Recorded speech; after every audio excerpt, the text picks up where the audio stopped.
Statistics. What do you mean by this word? Is that related to mathematics or with business studies or with economics?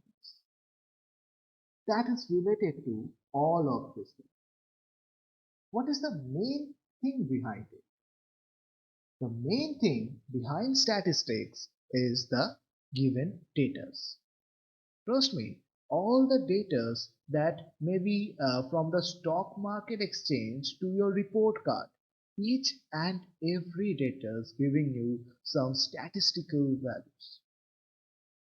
These all data are called primary or raw data. If they are in arranged data, then they are some arranged primary data. But if they are not arranged together in a proper way or in a proper manner, that means they are raw data. Let me give you one example for that. I just gave you that there are 5 kids. Each of them got some trophies. So the first one got 2 trophies, second one got say one toffee, third one got 5 trophies, fourth one got 7 trophies, and the last one again got 2 trophies. So this is the given raw data. As you can see, this is not arranged in a well manner. So if you want to arrange them, that means now this all are your arranged data. So this is the basic definition or basic difference between these two, raw data and arranged data. Okay. There should be also a range. As you can see, it is starting from 1 and ending at 7. So the data having some range. It can be any kind of data.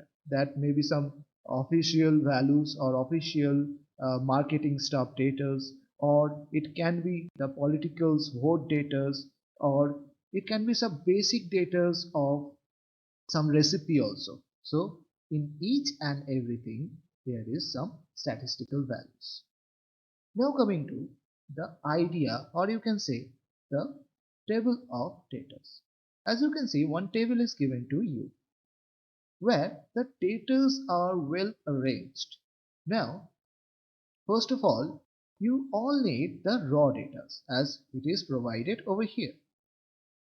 So the raw data are provided, but sometimes they are not in a proper arranged manner. But in this case, you can see it is already arranged, so we don't have to worry about it.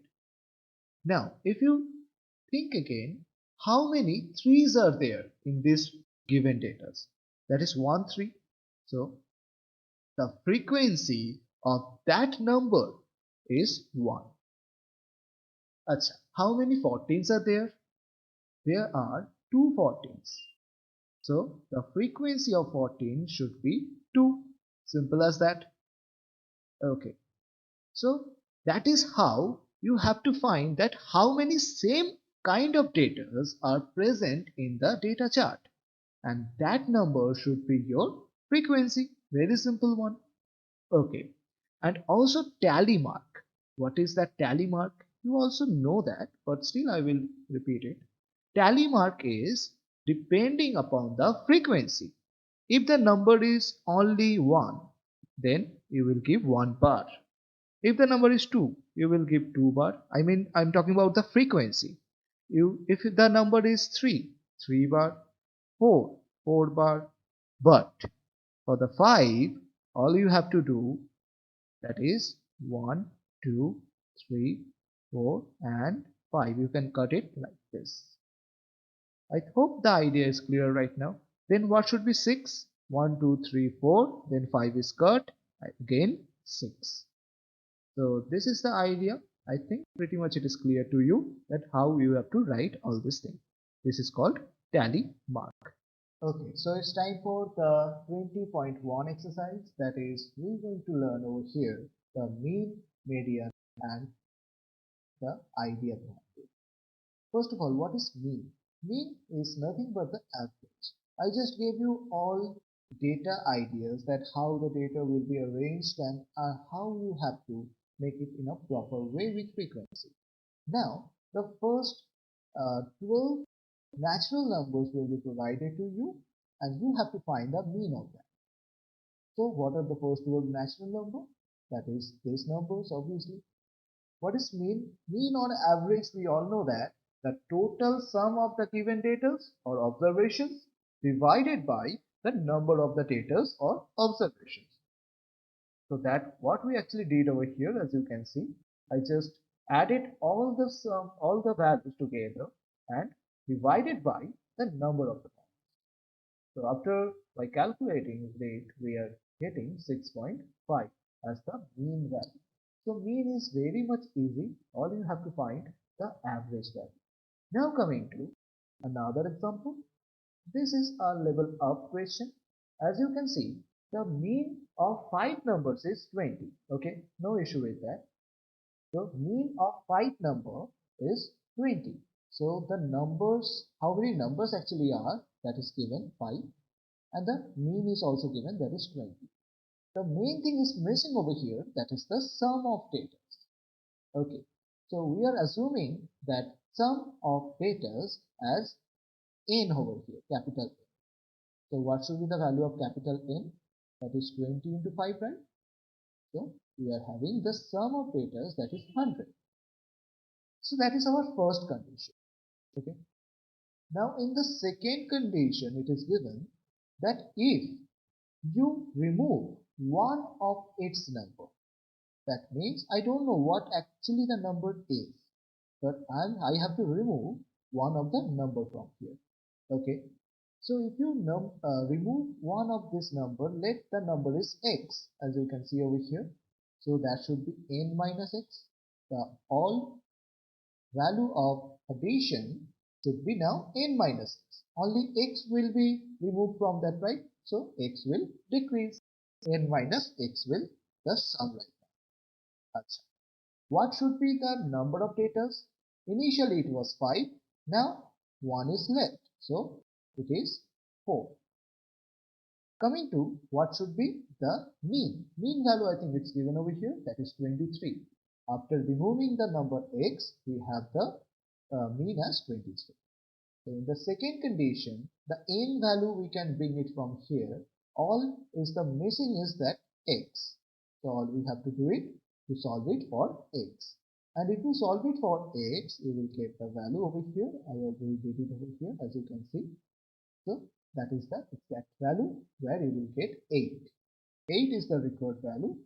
That number is get excluded from this total sum. So I hope the idea is clear. Very simple idea. Just think it in a normal way. Okay, moving to another sum. Now we will talk about some median part. Now what is median? Let me give you one example for that. I have 2, 4, then 1, then say 7, then another 2. So is that in arranged data? No, we have to arrange it. How? That is totally your choice. You can arrange it by ascending or in descending order. So I just did it over here. Now this is my arranged data. So what I told you, always arrange the data first. After that you will work anything else. Okay. So if I ask you what is the central data that is present in this data line, you will say, sir, central data should be this two, and that is the median. So you will say, sir, we can find it very easily by watching the whole data. I just gave you 5 values. That is why it is easier to you. But if I give you 500 values, first of all, you have to arrange it. Then you have to find what should be its central. That will be quite difficult. And for that, we have 2 formulas over here. That is 1 for n plus 1 by 2. That should be the term. That will be some, say, x term will come, some value will come. That is the term number. And that is how you have to find that that should be your median.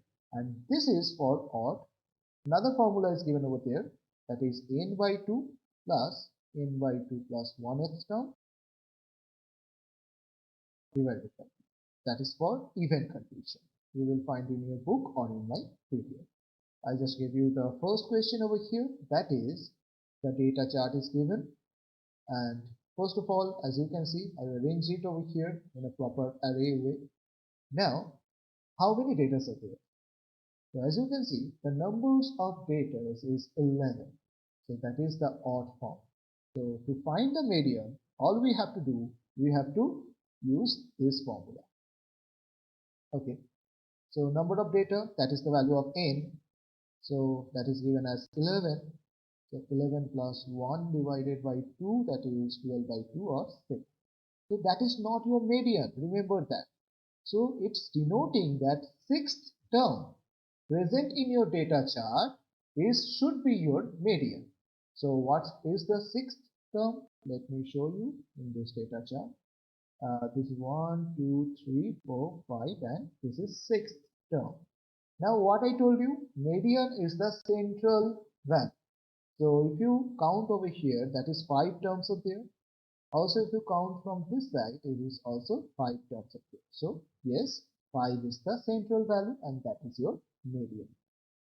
So I hope the idea is clear pretty much, that how you have to find the median for this cases. Also, pretty other cases are given in here. You can check it also about the median. Coming to classified data, how you can classify all the data? Sometimes we need a certain range of data. That if you notice one thing, I just giving one any arbitrary arranged data over here, that 1, 2, then 12, then 13, then say 17 and 20.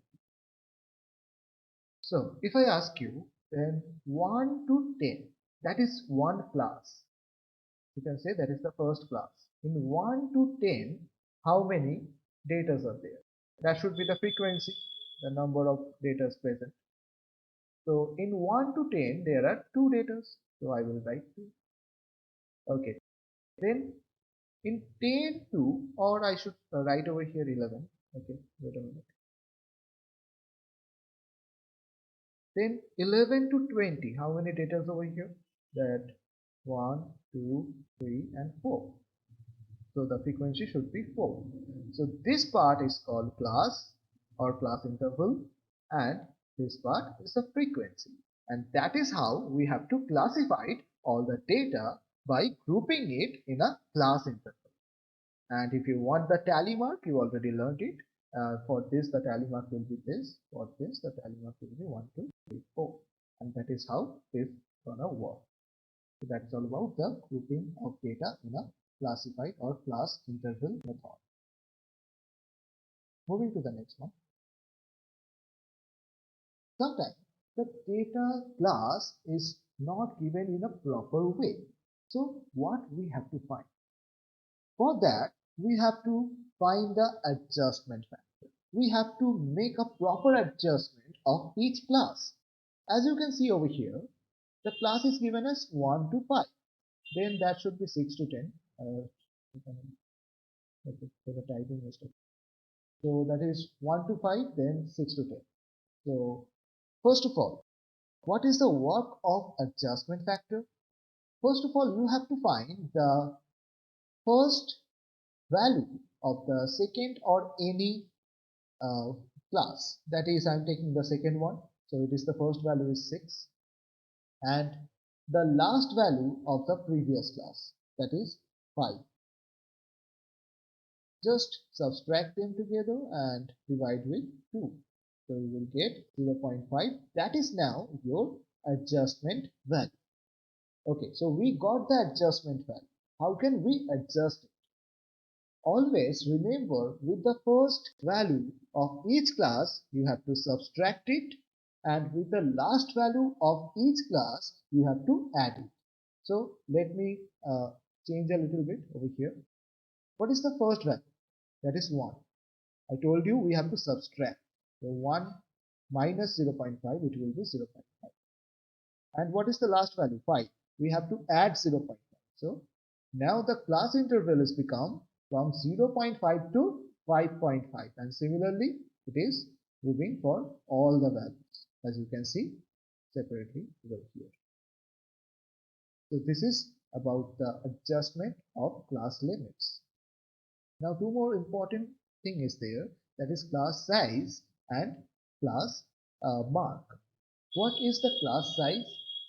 Class size is actually, suppose one class interval is given from 10 to 20. Then what is the separation? That is 20 minus 10, right? That is the separation.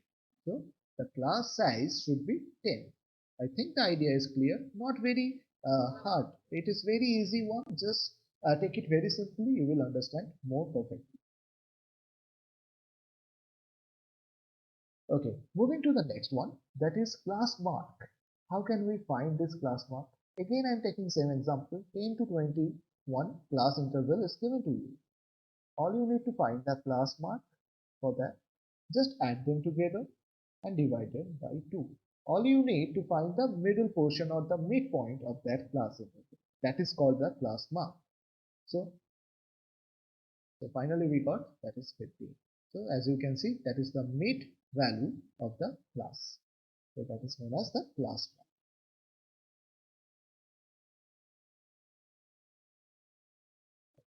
Now, cumulative frequency. What is that? Cumulative frequency, and it's first of all the main frequency is given over here, as you can see. Cumulative frequency, you have to add the frequency of previous class one by one. I just gave you the structure how you have to add over here. Previously the frequency is 11, so now 11 will be added to the next frequency, that is 13. So next cumulative frequency will be 24. Now the next 24 cumulative frequency will be added to the third frequency, that is 30. Again it is becoming 37. Again this 37 is going to add with 9, so it's become 46. And so on it is happening, and this is how we are getting cumulative frequencies. Very simple one. I gave you the chart that how you have to find this cumulative frequency in a proper way. Just follow that and you will find it by yourself very easily. Coming to exercise 20.2, in here number 3. In number 3, some data are given of 27 students for a class test, and we have to find this following. I just provided all the things over here with the data. As you can see, I provided the chart over here, that is the class and frequency chart or table, as you can say. Let me discuss it a little bit. First of all, how we will find the class over here? Let me show you the data first. As you can see, some arbitrary data are given. So I first have to check what is the minimum data. Minimum data is in 3, 6, these are all 1-digit data, so that can start with 1 or 0, and also 1 to 10, 10 to 20, as all the data are 2 digits, so we can move it like this way. And that is why I separated this all classes like this: 1 to 10, 11 to 20, 21 to 30, and 31 to 40. Okay. Alright, so I just finished up with 40. Why? Because as you can see, after 37, there is no greater term. Even 40 is there also, not more than that. So I just ended that group in 40. Suppose if 41 will be given to you over there, what you have to write? Also you have to take another class interval, that is 41 to 50. So that is the idea. Right now, as you can see, these all are given values. How many numbers are inside of the 1 to 10? That is 3, 6, 9, 8, 8 again, and 2 also there, 5 also there, 2 also there. So if you measure all those together, you will find the answer. And how many numbers are present inside 1 to 10? That is 8 numbers. So I told you that is known as the frequency. So this is how we just find the frequency from each of these classes. That is the first work, and we have the table. Now the second work is that find the range. To find the range, you have to find what is the minimum value. If you notice the data chart in your book, that minimum value in that data is provided as 2, and then maximum value is 40. I just show you right now. So 40 minus 2, maximum value minus minimum value will be always provided you the range, and that is nothing but 38. Okay, that's it. Now in third class of the frequency table, what should be the class mark? So as you can see, this is the class interval 21 to 30. So I just told you, add them together and divide by 2. All you need the mid portion of the, or the mid value of that class interval, and that is 25.5. Very simple.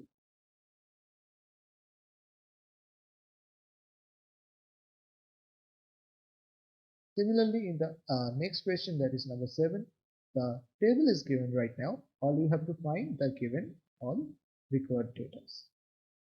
So I just gave you over here, that is the for fifth class, what should be the upper limit and lower limit. As you can see, the fifth class having the upper limit as, let me say, 52 and lower limit is 48. Okay, so similarly it is also written over here.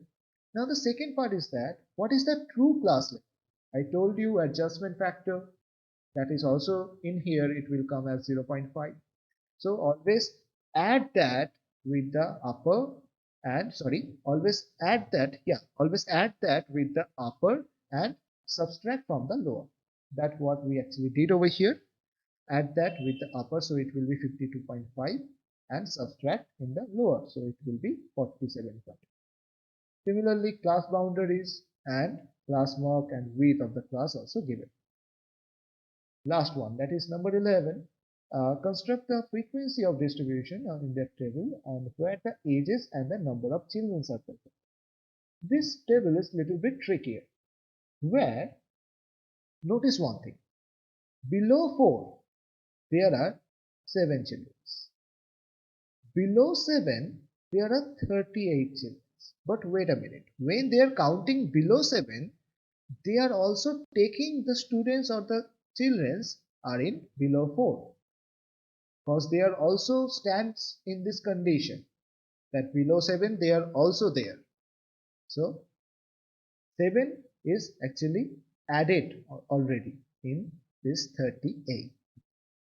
To make that table with class interval and frequency, all you have to do, you have to subtract according to your class interval.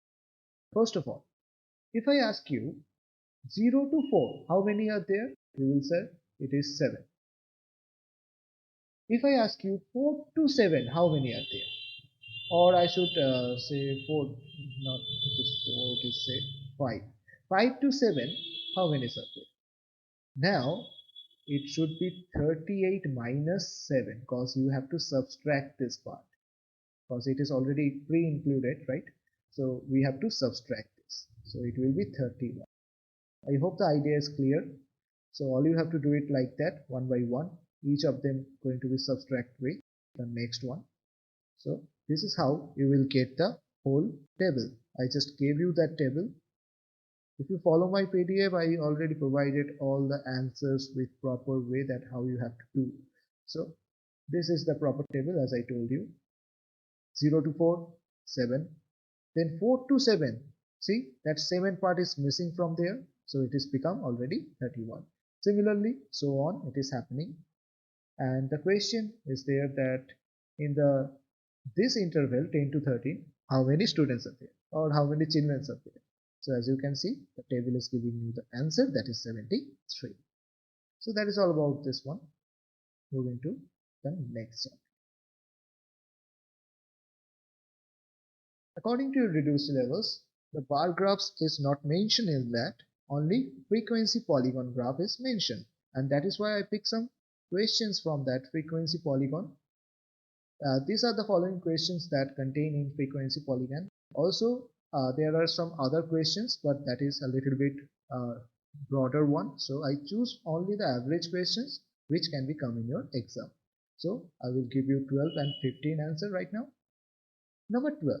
If you check one thing, first of all, you have to construct bar graph of each of this. Acha, let me show you over here. For the bar graph, as you can see, the first data is given as, wait a minute, mark as 10 to 20, where, okay, sorry, the marks are given as 10 to 20. How many students got that? 10. So this is the x-axis is here as this distribution, where the y-axis also given in this distribution. Now, according to the marks that obtained from 10 to 20 as 10, so the bar graph is shown like this. This is the bar graph first. Then 20 to 30, how many students? 25. Then 30 to 40, 12. Then 40 to 58. Finally, 50 to 65. So first of all you have to make the bar graph. But that is not required over here. Remember that. All you know how to do the bar graph. Still, if you have any doubt, you can ask me. I will surely help you. Okay. After that, the main thing, the polygon graph is known as, you have to add this all top of the bar graph one by one. After doing the bar graph, all you have to add this all top of the bar graphs. And if you then erase all the bar graphs, you will get a polygon structure, something like this. That is called the polygon graph. Very interesting. If someone knows how to do the bar graph, they can easily find out the polygon graph as well, because that is nothing. You just have to add the top of them from the origin to the minimum value, and that is how, if you erase all those bar graph, then you will get the total polygon. Similarly, I did it for 15 also. As you can see, I already leave that bar graphs over here. Thus, you can see actually what actually happened with these bar graphs and how I added all this top of the bar graphs. So this is all the data, and that is how you have to show in your exam. So that's it for the statistics. In next